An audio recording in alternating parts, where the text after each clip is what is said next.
ओम शांति 16/12/93। सच्चे स्नेही बन एक बाप द्वारा सर्व संबंधों का साकार में अनुभव करो। साकार स्वरूप में सर्व संबंधों का अनुभव कराने वाले अव्यक्त बाप दादा अपने स्नेही बच्चों प्रति बोले। आज विश्व स्नेही बाप दादा अपने अति स्नेही और सदा बाप के साथी व सहयोगी आत्माओं को देख रहे हैं। चारों ओर की सर्व ब्राह्मण आत्माएं स्नेही अवश्य हैं। स्नेह ने ब्राह्मण जीवन में परिवर्तन किया है। फिर भी स्नेही 3 प्रकार के हैं। एक हैं स्नेह करने वाले, दूसरे हैं स्नेह निभाने वाले और तीसरे हैं स्नेह में समाने वाले। समाना अर्थात समान बनना। स्नेह करने वाले कभी स्नेह करते हैं, लेकिन करते करते कभी स्नेह टूट जाता है, कभी जुट जाता है। इसलिए समय प्रति समय स्नेह जोड़ने में पुरुषार्थ करना पड़ता है, क्योंकि बाप के साथ साथ और कहाँ भी स्नेह, चाहे व्यक्ति से चाहे प्रकृति के साधनों से, कहाँ भी संकल्प मात्र भी स्नेह जुटा हुआ है तो बाप से स्नेह करने वालों की लिस्ट में आ जाते हैं। स्नेह की निशानी है बिना कोई मेहनत के स्नेह के तरफ स्नेह स्वतः ही जाता है। स्नेह करने वाली आत्मा का हर संकल्प, हर स्थिति, हर परिस्थिति में आधार अनुभव होता है। अगर साधनों से स्नेह है तो उस समय बाप से भी ज्यादा साधन का आधार अर्थात सहारा अनुभव होता है। उस समय उस आत्मा के संकल्प में बाप का स्नेह याद आ जाता है। सोचते भी हैं कि बाप का स्नेह श्रेष्ठ है, लेकिन ये साधन व व्यक्ति का आधार भी आवश्यक है, इसलिए दोनों तरफ स्नेह अधूरा हो जाता है और बार बार स्नेह जोड़ना पड़ता है। एक बल, एक भरोसा के बजाय दूसरा भी भरोसा साथ साथ आवश्यक लगता है। इसलिए बाप के स्नेह द्वारा जो सर्व प्राप्ति का अनुभव हो, उसके बजाय दूसरे सहारे द्वारा अल्पकाल की प्राप्ति अपनी तरफ आकर्षित कर लेती है। इतना आकर्षित करती है जो उसी को ही आवश्यक समझने लगते हैं। लगाव नहीं समझते, लेकिन सहारा समझते हैं। इसको कहा जाता है स्नेह करने वाले। दूसरे हैं स्नेह निभाने वाले। स्नेह करने के साथ साथ निभाने की भी शक्ति है। निभाना अर्थात स्नेह का रिस्पांस देना, रिटर्न देना। स्नेह का रिटर्न है जो स्नेही बाप बच्चों से श्रेष्ठ आशाएं रखते हैं। सर्व आशाएं प्रैक्टिकल में पूर्ण करना। तो निभाने वाले बहुत करके प्रैक्टिकल में करके दिखाते हैं, लेकिन सदा बाप समान अर्थात समाये हुए वो अनुभूति कभी होती कभी नहीं होती। फिर भी निभाने वाले समीप हैं, लेकिन समान नहीं। निभाने वालों को निभाने के रिटर्न में पदम गुना हिम्मत और उमंग उत्साह की मदद विशेष बाप द्वारा मिलती रहती है। तीसरे जो स्नेह में समाये हुए हैं, उन आत्माओं के नयनों में, मुख में, संकल्प में, हर कर्म में सहज और स्वतः स्नेही बाप का साथ सदा ही अनुभव होता है। बाप उससे जुदा नहीं और वो बाप से जुदा नहीं। हर समय बाप के स्नेह के रिटर्न में प्राप्त हुई सर्व प्राप्तियों में संपन्न और संतुष्ट रहते हैं। इसलिए और किसी भी प्रकार का सहारा उन्हों को आकर्षित नहीं कर सकता, क्योंकि कोई न कोई अल्पकाल की प्राप्ति की आवश्यकता किसी और को सहारा बनाती है, अर्थात संपूर्ण स्नेह में अंतर डालती है। स्नेह में समाई हुई आत्माएं सदा सर्व प्राप्ति संपन्न होने के कारण सहज ही एक बाप दूसरा ना कोई इस अनुभूति में रहती हैं। तो स्नेही सभी हैं, लेकिन 3 प्रकार के हैं। अब अपने आप से पूछो, मैं कौन? अपने को तो जान सकते हो ना। स्नेही हैं तभी स्नेह के कारण ब्राह्मण जीवन में चल रहे हो, लेकिन स्नेह के साथ निभाने की शक्ति इसमें नंबरवार बन जाते हैं। स्नेह के साथ शक्ति भी आवश्यक है। जिसमें स्नेह और शक्ति दोनों का बैलेंस है, वही बाप समान बनता है। ऐसे समाई हुई आत्माओं का अनुभव यही होगा। बाप के स्नेह से दूर होना ये मुश्किल है। समाना सहज है, दूर होना मुश्किल है, क्योंकि समाई हुई आत्माओं के लिए एक बाप ही संसार है। संसार में आकर्षित करने वाली 2 ही बातें हैं, एक व्यक्ति का संबंध और दूसरा भिन्न भिन्न वैभवों व साधनों द्वारा प्राप्ति होना। तो समाई हुई आत्मा के लिए सर्व संबंध के रस का अनुभव एक बाप द्वारा सदा ही होता है। सर्व प्राप्तियों का आधार एक बाप है, न कि वैभव व साधन। वैभव व साधन रचना है और बाप रचता है। जिसका आधार रचता है, उसको रचना द्वारा अल्पकाल की प्राप्ति का स्वप्न मात्र भी संकल्प नहीं उठ सकता। बाप दादा को कभी कभी बच्चों की स्थिति को देख हंसी आती है, क्योंकि आश्चर्य तो कह नहीं सकते, फुल स्टॉप है। चलते चलते बीज को छोड़ टाल टालियों में आकर्षित हो जाते हैं। कोई आत्मा को आधार बना लेते हैं, कोई साधनों को आधार बना लेते हैं, क्योंकि बीज का रूप रंग शोभनिक नहीं होता और टाल टालियों का रूप रंग बड़ा शोभनिक होता है। देहधारी के संबंध का आधार देह भान में सहज अनुभव होता है, और बाप का आधार देह भान से परे होने से अनुभव होता है। देह भान में आने की आदत तो है ही, न चाहते भी हो सकते हैं। इसलिए देहधारी के संबंध का आधार व सहारा सहज अनुभव होता है। समझते भी हैं कि ये ठीक नहीं है, फिर भी सहारा बना लेते हैं। बाप दादा देख देख मुस्कुराते रहते हैं।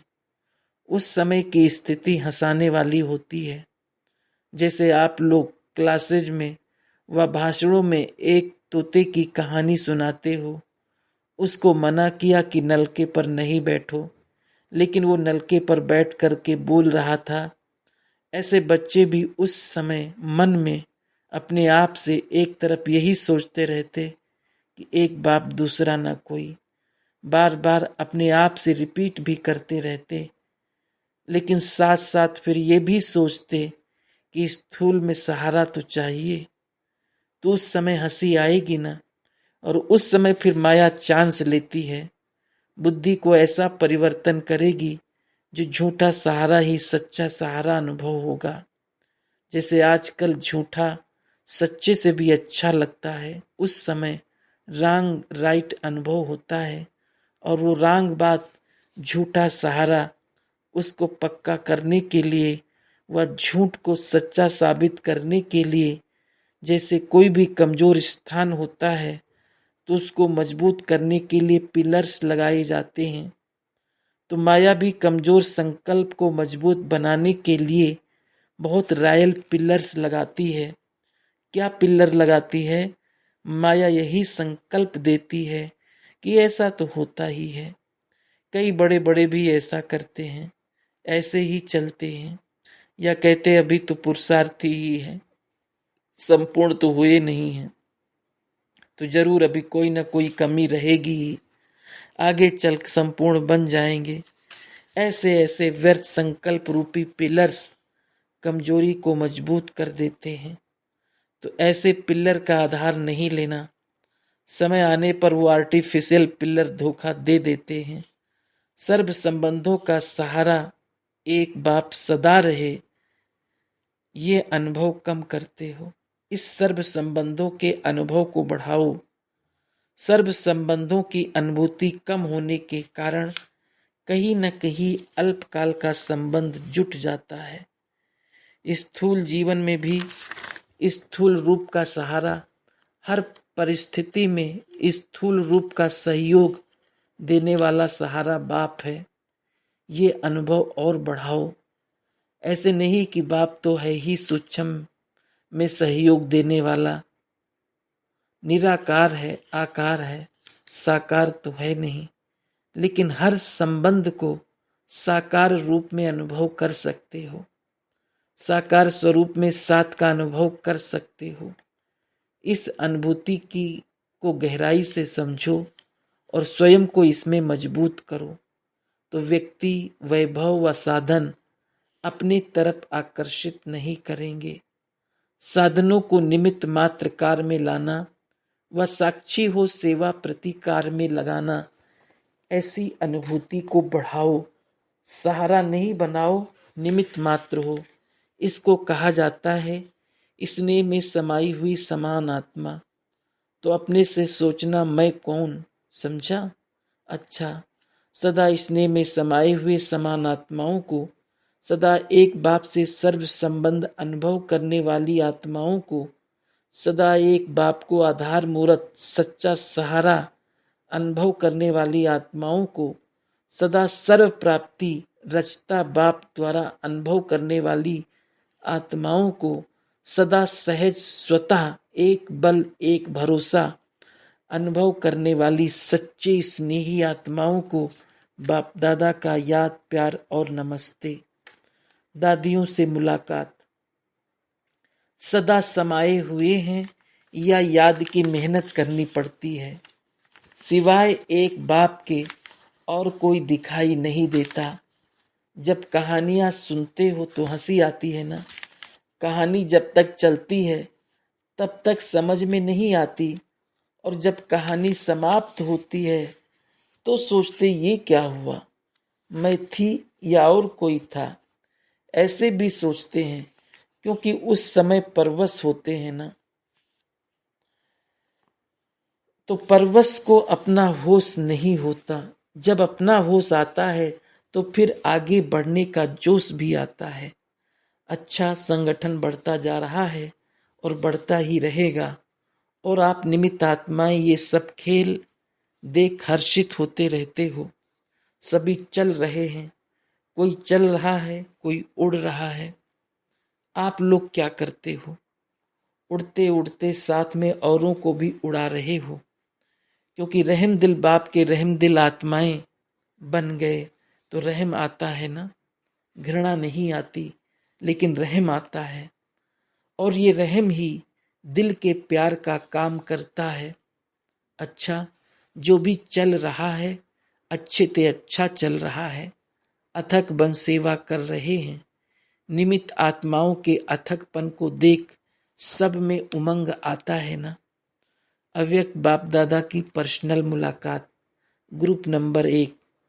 साधारणता को समाप्त कर विशेषता के संस्कार नेचुरल और नेचर बनाओ। अपने को सदा संगम युग के रूहानी मौजों में रहने वाले अनुभव करते हो। मौज में रहते हो, वह कभी मौज में कभी मूझते भी हो, यह सदा मौज में रहते हो। क्या हालचाल है? कभी कोई ऐसी परिस्थिति आ जाए व ऐसी कोई परीक्षा आ जाए तो मूझते हो।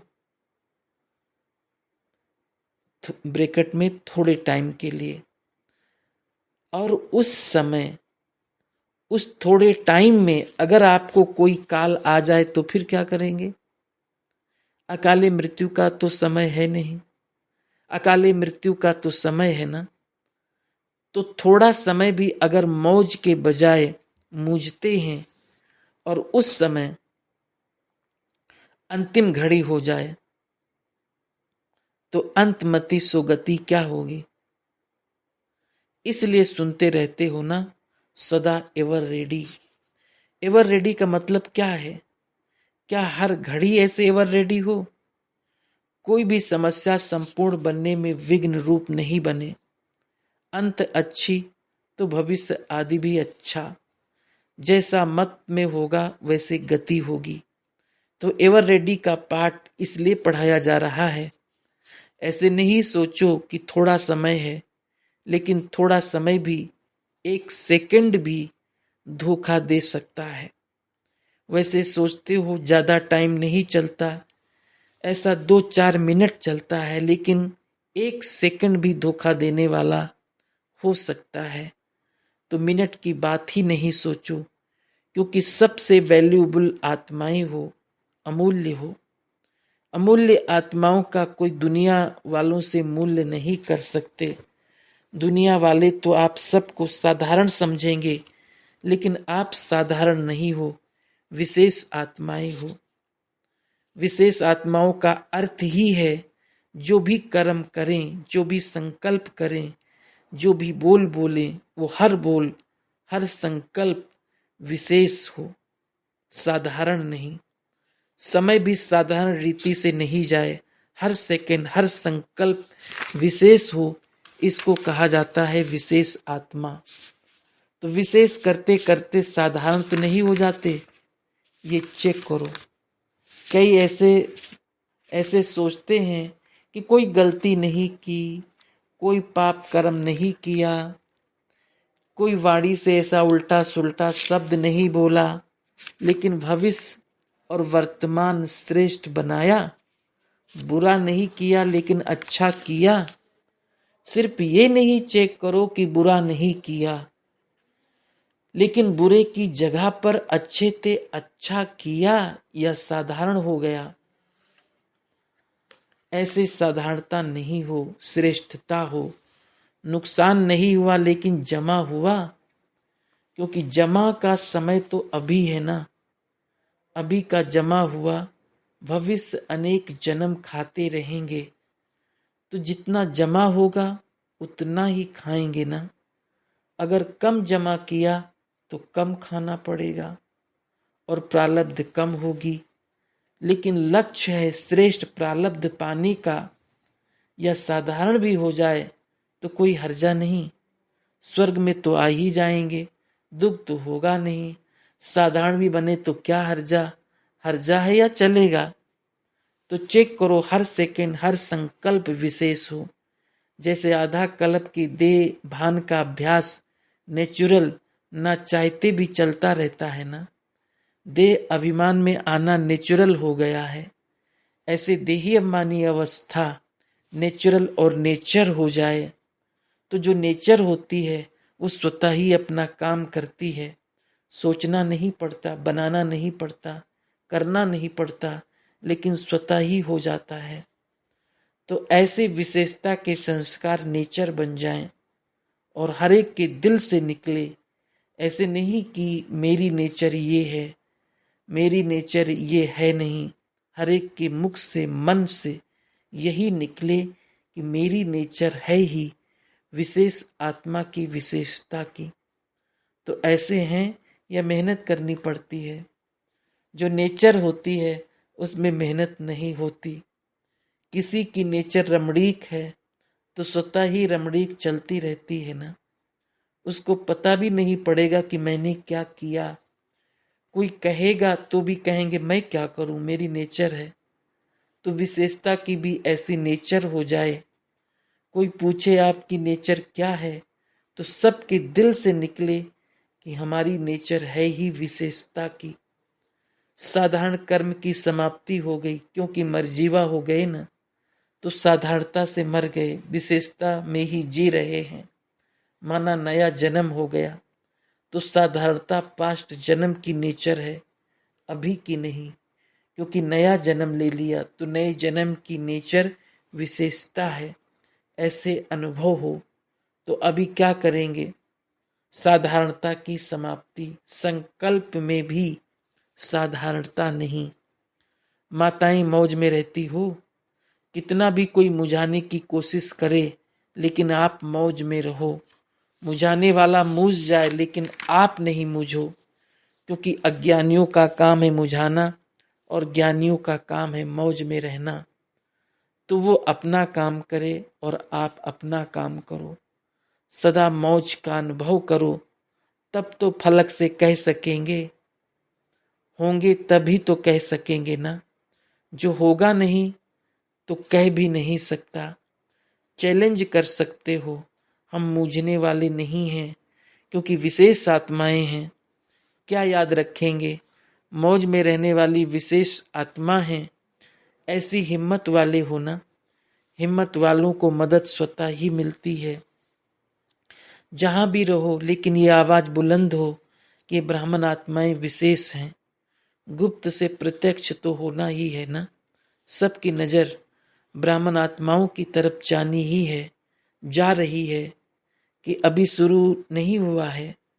तो कमाल कर दिखाने वाले हो ना। ऐसी कमाल करो जो अभी तक किसी ने नहीं किया। सेमिनार करो, कॉन्फ्रेंस की, सेमिनार किया, कॉन्फ्रेंस की, ये तो सभी करते हैं। लेकिन कोई नई बात करके दिखाओ तो सभी ठीक हो। बहुत आराम से रहे हुए हो ना। निर्भय आत्माएं हो, औरों को भी निर्भय बनाने वाली ऐसे हो, या कभी कभी डरते हो, क्या होगा कैसे होगा। नहीं, जो होगा अच्छा होगा। दुनिया के लिए तो बुरा है, लेकिन आप सोच समझ सकते हो कि परिवर्तन होना ही है। इसलिए जो हो रहा है अच्छा हो रहा है, क्योंकि जानते हो कि होना ही है अच्छा। ग्रुप नंबर 2, उमंग उत्साह में रहे।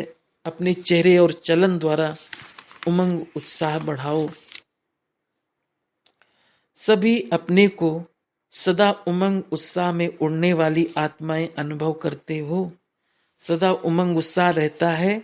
यह कभी कम हो जाता है, कभी बढ़ता है, क्योंकि जितना उमंग उत्साह होगा उतना औरों को भी उमंग उत्साह में उड़ाएंगे। सिर्फ स्वयं नहीं उड़ने वाले हो, लेकिन औरों को भी उड़ाने वाले हो। तो उमंग उत्साह ये उड़ने के पंख हैं। अगर पंख मजबूत होते हैं तो तीव्र गति से उड़ सकते हैं। अगर पंख कमजोर होंगे और तीव्र गति से उड़ने की कोशिश भी करेंगे तो नहीं उड़ सकेंगे, बार बार नीचे आ जाएंगे। तो उमंग उत्साह के पंख सदा मजबूत हों, कभी कमजोर कभी मजबूत नहीं, सदा मजबूत। क्योंकि अनेक आत्माओं को उड़ाने की जिम्मेवार आत्माएं हो, विश्व कल्याण करने की जिम्मेवारी ली है ना। तो सदा इतनी बड़ी जिम्मेवारी स्मृति में रहे। जब कोई भी जिम्मेवारी होती है तो जो भी काम करेंगे तो तीव्र गति से करेंगे, और जिम्मेवारी नहीं होती है तो अलबेले होते हैं। तो हर एक के ऊपर कितनी बड़ी जिम्मेवारी है। सभी ने ये जिम्मेवारी का संकल्प लिया है, या सोचते हो कि बड़ों का काम है, हम तो छोटे हैं। ऐसे तो नहीं, ये तो पुराने जाने हैं, हम तो नए हैं।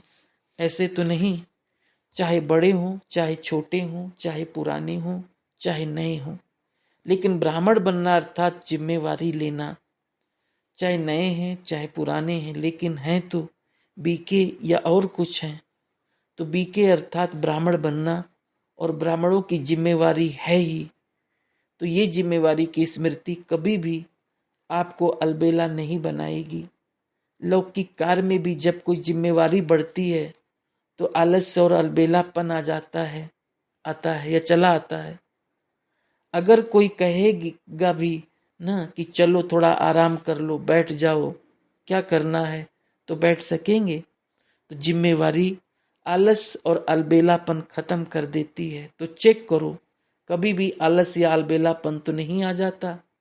चल तो रहे हैं, हो जाएगा, ये है अलबेलापन। आज नहीं तो कल हो जाएगा, ये आलस्य है।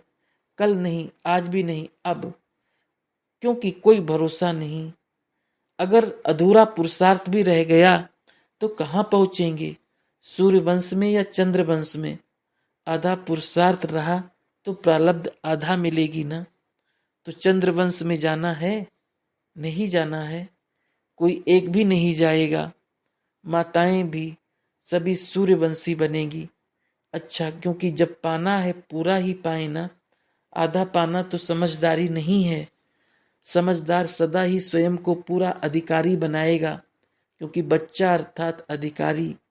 तो ऐसी अधिकारी आत्माएं हो या कभी कभी थक जाती हो। अधिकार लेते लेते थक तो नहीं जाते, कभी मन में थक जाते हैं, कहाँ तक करेंगे, अथक हैं, थकने वाले नहीं हैं।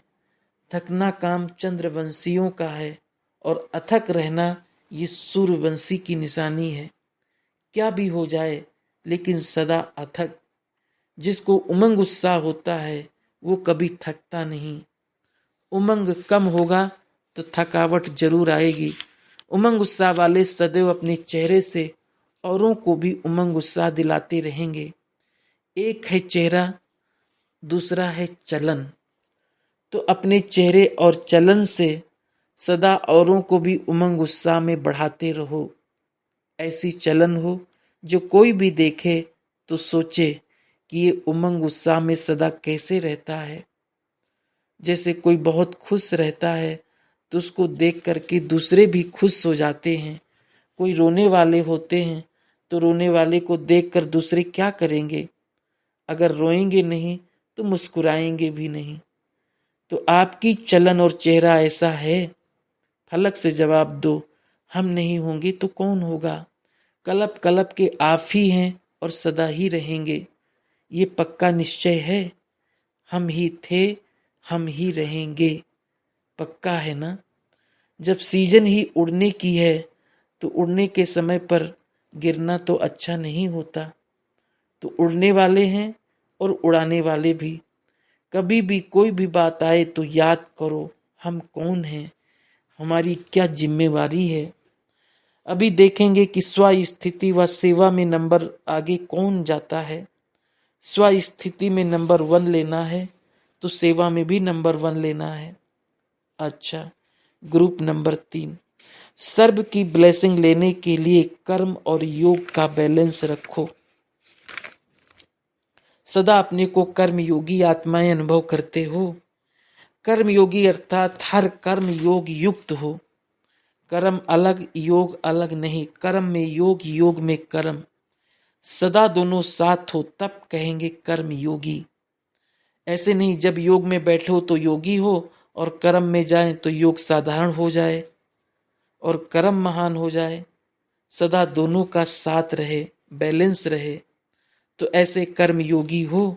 या जब कर्म में जाते हो तो योग कम हो जाता है और जब योग में बैठते हो तो लगता है कि बैठे ही रहें तो अच्छा है।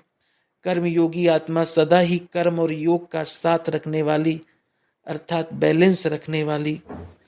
कर्म और योग का बैलेंस है तो हर कर्म में बाप द्वारा ब्लेसिंग मिलती ही है। लेकिन जिसके संबंध संपर्क में आते हैं उनसे भी दुआएं मिलती है। कोई अच्छा काम करता है तो दिल से उसके लिए दुआएं निकलती है ना कि बहुत अच्छा है, तो बहुत अच्छा मानना ये दुआएं हैं। और जो अच्छा कार्य करता है उसके संग में रहना सदा सभी को अच्छा लगता है, उसके सहयोगी बहुत बन जाते हैं, तो दुआएं भी मिलती है, सहयोग भी मिलता है। तो जहाँ दुआएं हैं, सहयोग है, वहाँ सफलता है ही। तो कितनी प्राप्ति है, बहुत प्राप्ति हुई ना। इसलिए सदा कर्म योगी। जब योग होगा तो कर्म स्वतः ही श्रेष्ठ होगा, क्योंकि योग का अर्थ ही है श्रेष्ठ बाप की स्मृति में रहना और स्वयं भी श्रेष्ठ आत्मा हूँ इस स्मृति में रहना।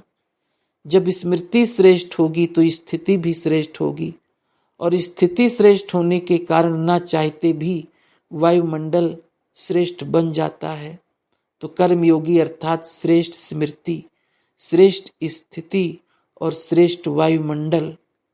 कोई ज्ञान सुने नहीं सुने, योग सीखे नहीं सीखे, लेकिन वायुमंडल का प्रभाव स्वतः ही उनको आकर्षित करता है। मधुबन में क्या विशेष अनुभव करते हो? तपस्या का वायुमंडल है ना। तो जो भी आते हैं उनका योग बिना मेहनत के लग जाता है। योग लगाना नहीं पड़ता, योग लग ही जाता है। ऐसे होता है ना। मधुबन में योग लगाने की मेहनत नहीं करनी पड़ती, क्योंकि वायुमंडल तपस्या का है, संग तपस्वी आत्माओं का है।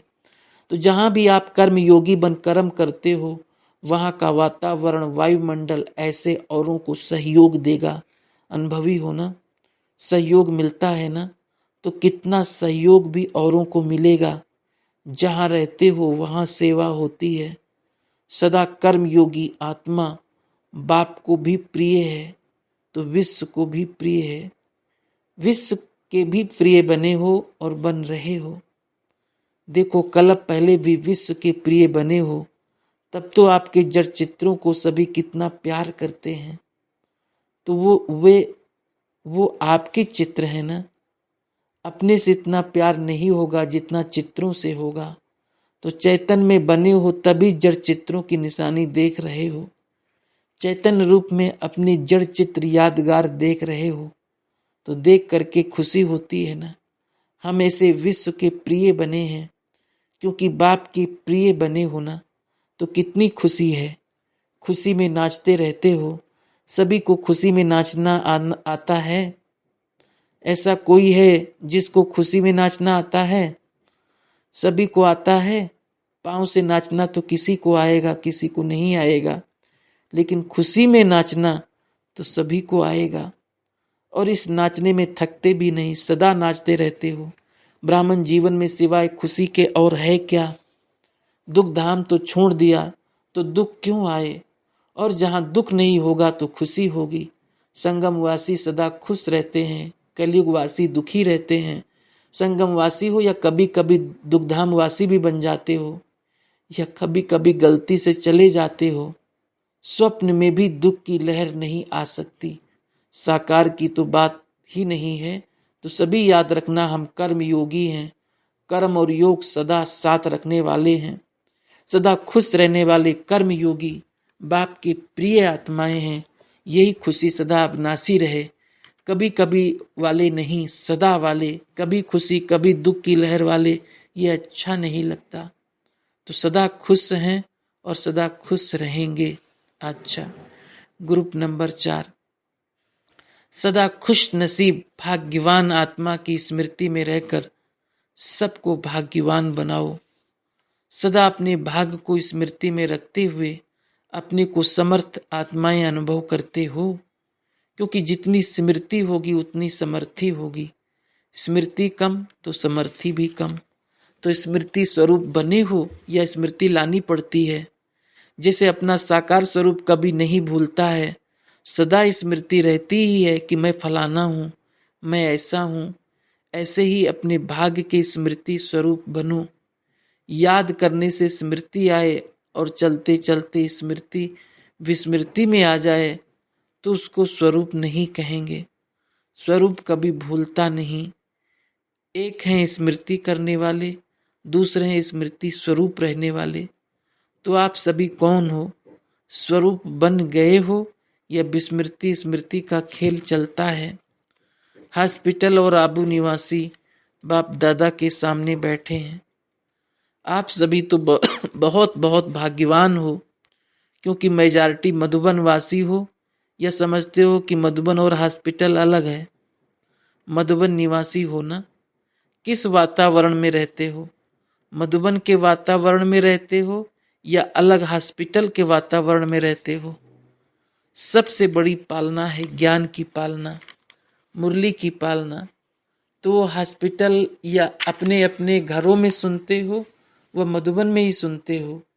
तो सबसे श्रेष्ठ पालना मुरली है और दूसरी पालना ब्रह्मा भोजन है।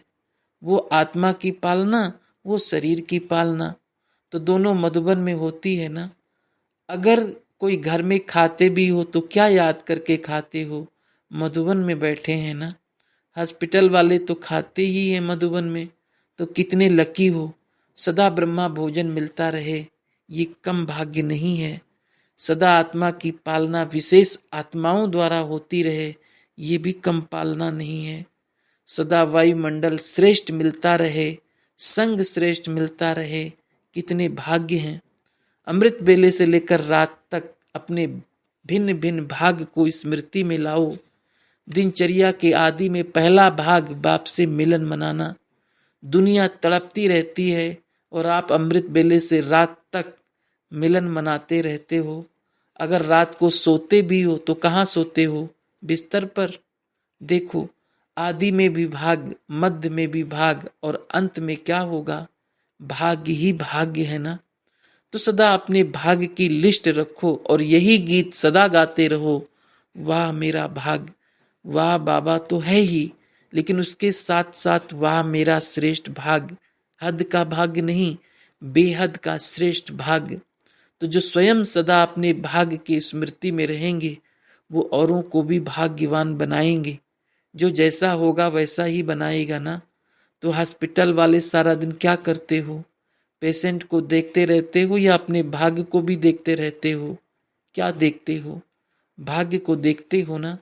पेशेंट के साथ साथ पहले अपने भाग्य को देखो तो भगवान और भाग्य दोनों याद रहे।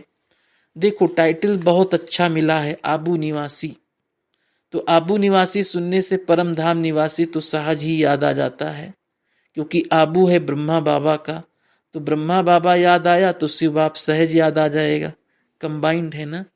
तो आबू निवासी सुनने से स्वीट होम भी याद आ जाता है, अर्थात बाप दादा दोनों सहज याद आ जाते हैं। हॉस्पिटल भी कहाँ है? आबू में है ना। ज़्यादा सहज याद में हॉस्पिटल वाले रहते हो या जो अपने अपने स्थानों में आबू निवासी कहलाते हो वो रहते हो, या जो सेंटर पर रहते हैं वो रहते हो? कौन रहते हैं? याद में तो सभी रहते हो, लेकिन सहज याद में रहने वाले कौन हैं? डबल विदेशी तो खुश रहते ही हैं। डबल विदेशी माना डबल खुश। हॉस्पिटल में खुशी कम होती है या बढ़ती है? कि कभी कभी कम हो जाती है। कम नहीं होनी चाहिए। क्या भी हो, कैसा भी हो, मरने तक बात आ जाए लेकिन खुशी नहीं जाए। मृत्यु भले हो जाए लेकिन खुशी नहीं जाए। शरीर चला जाए कोई हर्जा नहीं, क्योंकि गारंटी है ना, अगर खुशी में जाएंगे तो अनेकों को खुश करने के लिए जाएंगे। तो इतना पक्का है, शरीर जाए लेकिन खुशी नहीं जाए। ब्राह्मण जीवन माना खुशी का जीवन। अगर ब्राह्मण है और खुशी नहीं तो ब्राह्मण जीवन ही नहीं। तो सभी पक्के ब्राह्मण तो हैं ही, इसमें पूछने की बात ही नहीं। सब जब अपने साइन करते हो तो पहले ऑक्यूपेशन में बीके लिखते हो ना। ब्राह्मण अर्थात खुश नसीब, सदा खुश रहने वाले। किसी की हिम्मत नहीं जो ब्राह्मण आत्मा की खुशी को कम कर सके।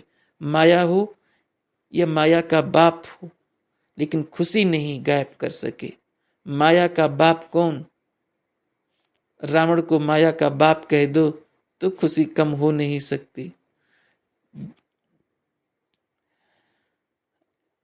चाहे जहां भी रहो खुशी गायब हो नहीं सकती, असंभव है। इतने फलक से कहते हो, पता नहीं कभी कभी संभव भी हो भी जाए। ये अच्छी तरह से पता है ना कि ब्राह्मण जीवन में खुशी का जाना असंभव है। तो हर एक का चेहरा खुशनुमा, खुश नसीब दिखाई दे। हर एक के मस्तक पर खुशी का भाग्य चमक रहा है। चमक रहा है ना। बादल तो नहीं आते हैं, बादल किसी भी चीज को छिपा देते हैं, तो बादल नहीं आ सकते। सदा चमकते रहो। शक्तियां क्या सोचती हैं? शक्तियां खुशी के गीत गाती रहती हैं और पांडव नाचते रहते हैं। ब्राह्मण जीवन में है ही नाचना गाना। कर्म भी करते हो तो कर्म भी तो एक डांस है ना। डांस में हाथ पांव चलाना होता है ना। तो कर्म योगी बनकर जो भी कर्म करते हो वो भी नाचना ही है ना, खेल कर रहे हो ना। ग्रुप नंबर 5, संतुष्टता सबसे बड़ा खजाना है। जहां संतुष्टता है वहां सर्व प्राप्तियां हैं। सदा अपने इस ब्राह्मण जीवन की आदि से अब तक की सर्व प्राप्तियां स्मृति में सदा रहती है। कितनी प्राप्तियां हैं? अगर प्राप्तियों की लिस्ट निकालो तो कितनी लंबी लिस्ट है। सार रूप में यही कहेंगे कि अप्राप्त नहीं कोई वस्तु ब्राह्मणों के जीवन में। तो ऐसे अनुभव करते हो सर्व प्राप्तियां संपन्न हो गए, और प्राप्तियां भी अविनाशी है। एक जन्म आधा जन्म की नहीं, सदा काल के लिए सर्व प्राप्तियां। कोई भी युग नहीं जहां आप आत्माओं को कोई प्राप्ति नहीं हो। अगर द्वापर से गिरती कला शुरू भी होती है, फिर भी द्वापर से लेकर अब तक पूजे जाते हो ना। तो आधा कल्प राज्य अधिकारी बनते हो और आधा कल्प पूज्य बनते हो। चाहे स्वयं पुजारी बन जाते हो चैतन्य में, लेकिन जड़ चित्र के रूप में पूजे जाते हो ना, तो पूज्य की प्राप्ति तो है ही ना। चाहे जानते नहीं हो अपने को, लेकिन प्राप्ति सारी कल्प के लिए है। राज्य पद और पूज्य पद कितने नशे की बात है। तो सदा सर्व प्राप्तियों की स्मृति में रहो, स्मृति स्वरूप रहो, तो प्राप्तियां याद रहती है कि कभी भूल जाती है, कभी याद रहती। हद के प्राप्ति वालों को कितना नशा रहता है। तो आपको अविनाशी प्राप्तियां हैं, तो अविनाशी रूहानी नशा है। कुमारियों से, कुमारियों को नशा रहता है, सदा रहता है, या कभी कभी भूल भी जाता है, कभी मूड ऑफ हो जाता है। कुमारियों का मूड ऑफ होता है, रोती तो नहीं हो लेकिन चुप हो जाती हो। कितने समय से रोया नहीं है? जब से ब्रह्मा कुमारी बनने हो तब से नहीं रोया है, या अभी नहीं रोती हो? मन में भी नहीं रोया है? कुमारियों को कोमल होने के कारण रोना जल्दी आ जाता है। नहीं रोती हो तो पक्की हो, सभी खुश रहती हो, और पुरुषार्थ में भी उड़ती कला वाली हो या चढ़ती कला वाली हो, सभी उड़ती कला वाली हो। अच्छा है, कभी नीचे कभी ऊपर नहीं होना, सदा उड़ते रहना। माताओं की भी उड़ती कला है, या बीच बीच में गिरना भी अच्छा लगता है? गिर कर उड़ना है या उड़ना ही उड़ना है? पांडव उड़ती कला वाले हैं, उड़ना ही है, क्योंकि समय कम है और मंजिल श्रेष्ठ है। तो बिना उड़ती कला के मंजिल पर पहुंचना मुश्किल है। इसलिए सदा उड़ते रहो, और उड़ने का साधन है सर्व प्राप्तियों की स्मृति में रहना। इमर्ज रूप में मर्ज रूप में नहीं, जानते ही हैं नहीं। मर्ज से इमर्ज हो, क्या क्या मिला, क्या थे और क्या बन गए, कल क्या और आज क्या। तो प्राप्तियों की खुशी कभी नीचे हलचल में नहीं लाएगी। नीचे आना तो छोड़ो, लेकिन हलचल भी नहीं अचल। जो संपन्न होता है वो हलचल में नहीं आता है, जो खाली होता है वो हिलता है। कोई भी चीज हिलने वाली होती है तो उसको चारों ओर से संपन्न कर देते हैं, भरपूर कर देते हैं, तो हिलते नहीं हैं। और कोना भी खाली होगा तो हिलेगी, और हिलते हिलते टूटेगी। तो संपन्नता अचल बनाती है, हलचल से छुड़ा देती है। तो सर्व प्राप्तियों में संपन्न होना। जब दाता मिल गया तो दाता क्या करेगा? संपन्न बनाएगा ना। तो ये भी नशा है कि हम दाता के बच्चे हैं, साधारण बाप के बच्चे नहीं हैं, दाता के बच्चे हैं। तो जो स्वयं दाता है तो वो मास्टर दाता बनाएगा ना। तो क्या याद रखेंगे? कौन हो? मास्टर दाता। सर्व प्राप्तियों से संपन्न आत्मा हो, जरा भी अप्राप्ति नहीं। कोई अप्राप्ति है? कोई कोई रह गई है? या कोई चीज चाहिए, नाम चाहिए, सेवा चाहिए, थोड़ा चांस मिल जाए, मेरा नाम हो जाए, मेरे को आगे रखा जाए, ये अप्राप्ति तो नहीं है। किसी को है तो बता दो, मकान अच्छा मिल जाए, कार मिल जाए, कार हो तो सेवा अच्छी तरह से कर सकें। जितने साधन उतनी बुद्धि भी जाती है। जैसे हैं जहाँ हैं सदा राजी। जो थोड़े में संतुष्ट रहता है उसको सदा सर्व प्राप्तियों की अनुभूति होती है। संतुष्टता सबसे बड़े से बड़ा खजाना है। जिसके पास संतुष्टता है उसके पास सब कुछ है। जिसके पास संतुष्टता नहीं तो सब कुछ होते हुए भी कुछ नहीं। क्योंकि असंतुष्ट आत्मा सदा इच्छाओं के वश होगी। एक इच्छा पूरी होगी और 10 इच्छाएं उत्पन्न होगी। तो आप क्या हो? हद के इच्छा मात्रम अविद्या। ऐसे हो कि कभी कभी छोटी मोटी इच्छा हो जाती है। संतुष्ट हो, सदा यही गीत गाते रहो कि पाना था वो पा लिया। अच्छा, सभी संतुष्ट मणियां हो ना। अच्छा, ओम शांति।